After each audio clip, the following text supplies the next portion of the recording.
Hello students and welcome to your English class. So we are studying subject and predicate.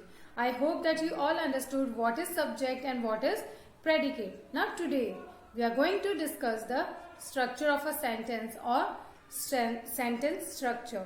Okay. So students, as you all know, the sentence is divided into subject and predicate. It is divided into two parts, that is the subject and the predicate. Now one more thing, that every sentence has a subject, a verb and an object. Okay, so subject क्या है ये तो आप सबको ही पता है कि जिसके बारे में सेंटेंस होता है. A subject is a person और a thing whom the sentence is about. Okay, जिसके बारे में सेंटेंस होता है वो क्या होता है, that is your subject. And what is verb? Whatever action is being performed by the subject is a verb in a sentence. Subject जो भी action perform कर रहा है वो क्या है, वो उसका verb है. ओके, जो भी action हम करते हैं, हम ये पढ़ चुके हैं अपनी previous classes में कि verb क्या है. All action words are verb. Whatever action we perform, we sing, we dance, read, write, play, जो भी एक्शंस हम परफॉर्म करते हैं वो वर्ब होता है. तो यहाँ पर सेंटेंस में वर्ब कौन सा होता है, जो एक्शन सब्जेक्ट परफॉर्म करता है, that is verb in a sentence. Okay, and now the it's turn for the object. What is object? So object is a person और a thing that receive the action of the subject. ये वो मतलब object जो है ये कोई इंसान भी हो सकता है या कोई चीज भी हो सकती है जो सब्जेक्ट के द्वारा किए गए एक्शन को रिसीव करता है. ओके, अब ये कैसे, वो जब हम कुछ एग्जांपल्स पढ़ेंगे तो आपको क्लियर हो जाएगा. One more thing, that object always comes after the verb. Object हमेशा वर्ब के बाद में आता है. वर्ब मीन्स जो भी एक्शन है जो सब्जेक्ट परफॉर्म कर रहा है उसके बाद में हम देखें अगर सेंटेंस में तो वहां पर आप ऑब्जेक्ट को पाएंगे. ओके, और जो सब्जेक्ट और ऑब्जेक्ट है वो या तो नाउन हो सकते हैं या प्रोनाउन हो सकते हैं. दे कैन बी नाउन और pronoun. Okay, and an object always answer the question what और whom. जहां भी आपको सेंटेंस में व्हाट या whom का आंसर मिल रहा है, that is your object. So it is a easier method to identify the object. कि जहां पर आपने सेंटेंस पढ़ा आप सब्जेक्ट हमें फाइंड कर पाओगे. आपको पता है कि जनरली सब्जेक्ट जो है वो सेंटेंस के बिगिनिंग में होता है, तो आप इजीली उसे फाइंड आउट कर पाओगे कि सब्जेक्ट कौन सा है. और एक्शन वर्ब भी आपको पता चल जाएगा. और ऑब्जेक्ट आपको अगर वहां पर आपको व्हाट और whom का आंसर मिल रहा है कहीं पर भी, तो वो आपका ऑब्जेक्ट है. Okay, and object is always governed by the verb और द प्रपोजिशन.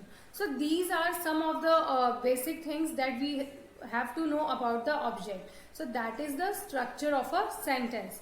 I repeat कि किसी भी सेंटेंस में एक सब्जेक्ट होता है, वर्ब होता है और ऑब्जेक्ट होता है. कई बार ऑब्जेक्ट नहीं भी होता है तो वो हमें फाइंड करना पड़ता है कि इसमें सेंटेंस में ऑब्जेक्ट है कि नहीं है. तो सब्जेक्ट हम सबको पता है कि जिसके बारे में वो सेंटेंस होता है, that is your subject, and the action that is performed by the subject, that is your verb, and the person or the thing that receive the actions from the subject, that is your object. Okay, now let us understand this topic through some examples. Okay, so these are the examples, students. First is I love weekends. So here you can see, now you have to first find out what is the subject in the sentence. So yes, correct, आपने find कर लिया होगा जहां तक मुझे लग रहा है कि यस, आई जो है ये आपका सब्जेक्ट है. यहाँ वर्ब कौन सा है? Yes, love is verb. And I love what, यहाँ हमें वॉट का आंसर मिल रहा है. So I love what, I love weekends. So weekend is the object. Okay, next is you learn English. So again here subject is you and action is learn, that is verb is learn, and you learn English. तो यहाँ पर what का जवाब मिल रहा है, तो हम ये क्या है, हम इंग्लिश जो है that is our object. Okay, clear? Next is she rides a bike. Now what is the subject in this sentence? Here she is subject. In this sentence, she, about whom we are talking? We are talking about some girl or lady. Okay, so she के बारे में बात कर रहे हैं, तो she is subject. And then rides. So rides जो है ये क्या है? ये action है जो subject के द्वारा perform किया जा रहा है.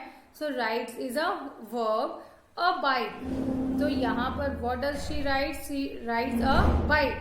So a bike क्या है? ये आपका object है. Clear? Next examples. Sue eats fish. Now this sentence is about whom? किसके बारे में sentence है? Yes, यहाँ पे Sue की बात हो रही है कि वो क्या खाती है. Sue is a subject. Now eats is a verb and fish is a object. Okay. Next, Gil plays tennis. तो Gil क्या है? Gil is a subject.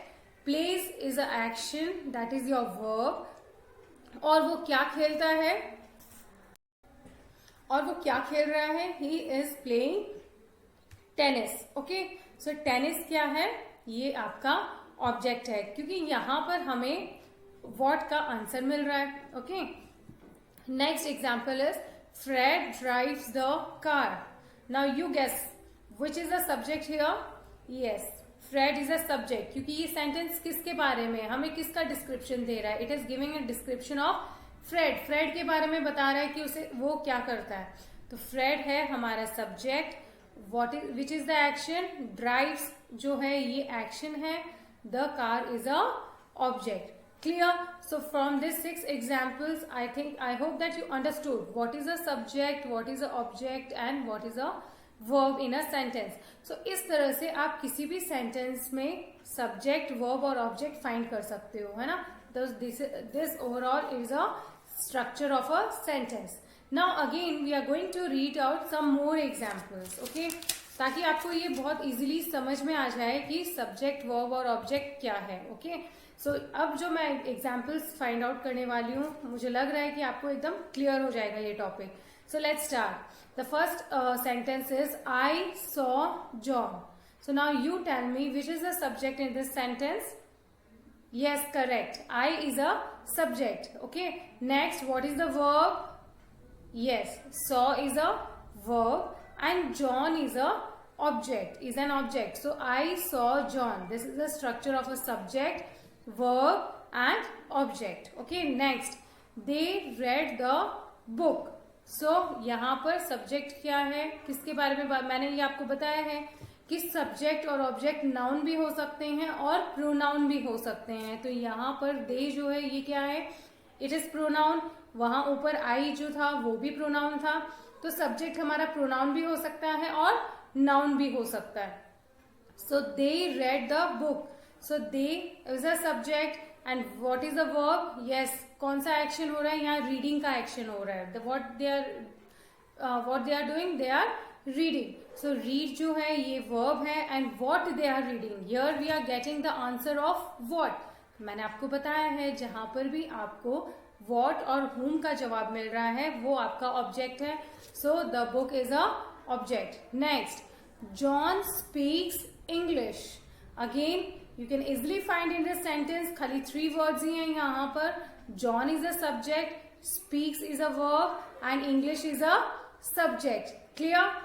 Next, my father bought the blue shirt. So my father.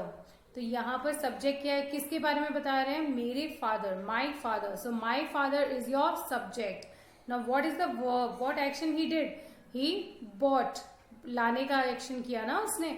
तो यहाँ पर जो bought है वो क्या है? That is a verb and the blue shirt is the object. Okay.